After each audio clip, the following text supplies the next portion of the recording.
Yeah. This is kind of two-pronged. Okay. Prong number one. So in getting into self-service data analytics and using these tools for someone who either doesn't have a statistics background, how do they kind of navigate that foreign landscape? And then the second point or angle is for someone who's used to coding up their algorithms and kind of just changing every nuance. How do you then go in and kind of limit yourself? Yeah, that's a good question too.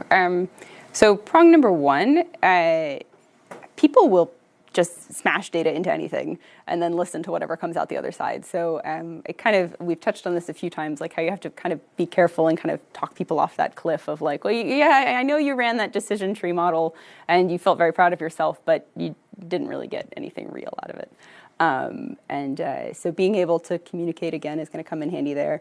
I think to prong number two, tools are increasingly recognizing that the people that have the programming skills are coming up and they need to be able to use these tools as well, not because they can't do this stuff without them, but because they have an army of end users that are using these tools. So in the case of Alteryx specifically, you may be responsible for the Alteryx deployment at your organization, and you might not necessarily need it to get your job done, but you're supporting however many people that are using it, and so you need to know how to use it as well.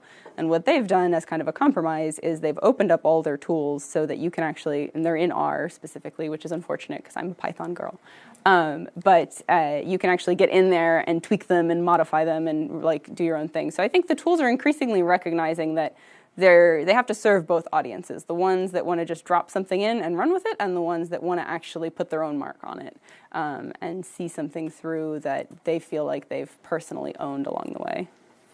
So to Sam's question, in fairness to Alteryx, they do care about that, and the successful business intelligence providers increasingly care about this.